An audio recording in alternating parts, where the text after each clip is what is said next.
Yeah, I would say balancing the family life and my kids and running is super difficult. Because I've already decided that I'm going. So it's like, are you going to make this a laborious, torturous journey, or are you going to try to have the best time possible? It's also been hard watching like everybody run, and I want to be out there with them. I think it's important to remember that it's not about the destination, it's about the journey.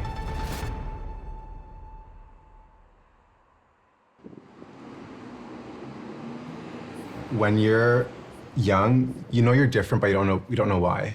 It's not till later that you realize that you're gay, but when you're young, you're not really gay, you're just a kid.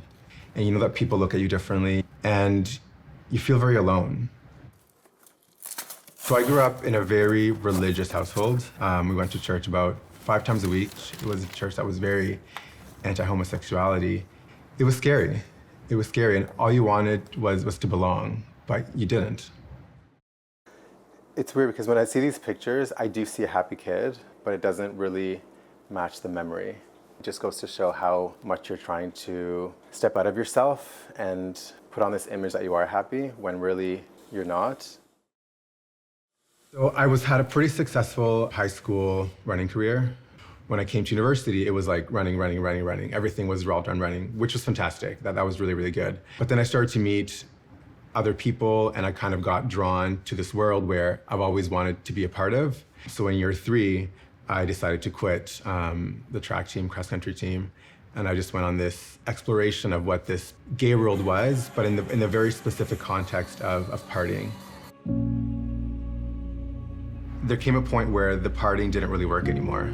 I was in a really dark place without even knowing that I was. It's like all those feelings that I had as a child where I didn't belong, nobody loves me, those came back, and it got to a point where I just didn't care. So then that led me to be a little reckless in my choices. And after a few times of playing with fire, I eventually was diagnosed with HIV. When I started to tell people, it wasn't as hard as I thought it would be, because I'm not ashamed anymore. It's who I am, and it's part of my story. And that's okay. And that has been a long journey, but if I can sum it down, it was my determination, running helped me as well, and then reconnecting with my faith is really what got me out of that situation. Now I know what love is, and now I know what love should feel like. And I'm so excited to continue to explore that, because growing up, I didn't really feel much love. And now I feel like I'm surrounded by love.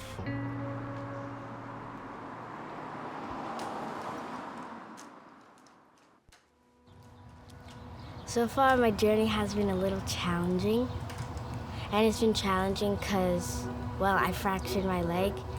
I was frustrated because I knew that I wouldn't be able to run. And I just thought about, what if I can't run anymore? I would be devastated. All right, keep going. Tired? All right, you got much better at it. It broke my heart to see her cry like that, but I also just told her, you know what, this is just part of the journey, and you just we take the next step and you'll get back to it. She honestly felt as though she's not gonna run again, and she really did not want to even come out and support her sisters at first. And I just told her, at the end of the day, you can still be a part of the whole journey, just you are going to be on another side of it. And slowly, when she started coming to kickback and saw how much people are supporting her, she became more motivated. And she said, you know what, Dad, I just want to get back to it, so whatever I have to do, I'm going to do it. And that was nice to hear, so. No problem. Otherwise, your movement's really good. Like, you can bend your knee well, you can straighten it well. It's just, I think there's a little bit of weakness that happened after a few weeks of being in the cast, being on crutches, and obviously there was pain for a little while. So I think this left leg's just a little bit weaker from that. But I think we'll start to exercise you little by little, and pretty optimistic for you to be good for October. Yeah. How do you feel? Good. Yeah? Sure. Thank you. Yeah, you did great. I need to already know. So you grab the sleeve, and then one knee you extend, and then you My advice to anybody that has a goal is like for any sport, just do your 100% best in it. Because if you're doing like half percent, then what's the point of doing it? What's the point of putting so much work, effort, and time into it when you're not putting your 100% best? So you should always do your 100% best in whatever you want to do. Usually I do 3 times, but you guys are struggling, so.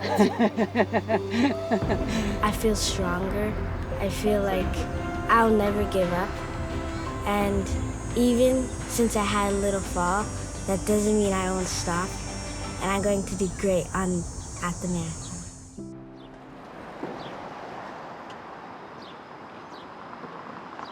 So I have a little something.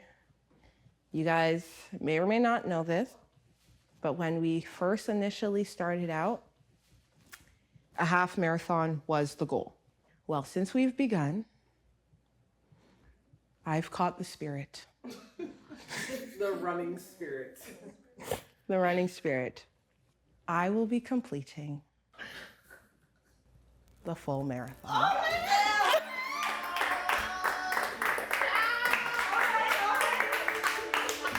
Last week, we officially signed up to do the marathon, and 15 women from the Run Club signed up to do a half marathon as well. And to see that, like, what I'm taking on is inspiring people to figure out and live their best lives too. It's like, it's encouraging, and it also like holds me up too, because now it's like, oh, you about to back out? Like, you really can't back out. So that's like a beautiful encouragement, seeing the progress in myself, but also seeing like how it's impacting people.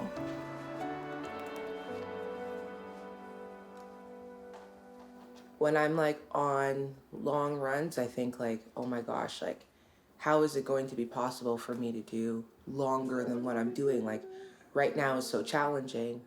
But then I remind myself, like 3 months ago, this was a really challenging number. Especially getting in the kilometers, just like chunk by chunk, helps you to realize that you can build yourself up to that. And like, it's your brain that you have to work with to get there. I feel like I see all sorts of people running, and if they can do it, I can do it. Cheryl thinks my running is good. I think she's supportive of it. However, I say that being in a family unit, 2 kids is a handful. Trying to get them ready, it's taxing. And I think that is the challenge. So once the stress comes in, that's when things fall apart. That is the balance. I'm almost a year into my new job, so I kind of think about how much flexibility I have. So he did tell me about like the future runs that will be happening that he wants to include the family in, and I think that that's wonderful. But I also kind of think, oh no, am I going to be watching the kids by myself? Reality is I might have to be with them a lot, and I love spending time with them, but raising 2 kids is really hard, especially 2 small ones. And I also don't want to take him away from like all of the celebrations and all the training that like is involved with that. So it's always a battle that I kind of have with myself, because I want him to kind of be aware of my needs too. But overall I'm like super happy that he's doing it. It's for him, and it's a good example for our kids, but I would be lying if I said it wasn't hard. It's been really tough. It's been really tough. Kind of tougher than I thought. I thought this summer would have been like really good for running. I envisioned running like almost like every day, if not every second day. So I would say balancing family life, like the kids and running, is the biggest challenge about right now for the marathon. It's not the destination, it's the journey. What does the journey mean to me? I would say the journey means that it's the process, it's the ups and downs, how you handle them. Yeah, I think like what I was saying is sometimes it's hard.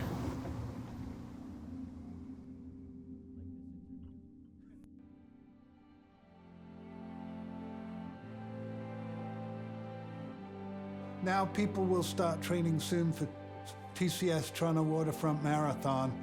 That's the one massive weekend.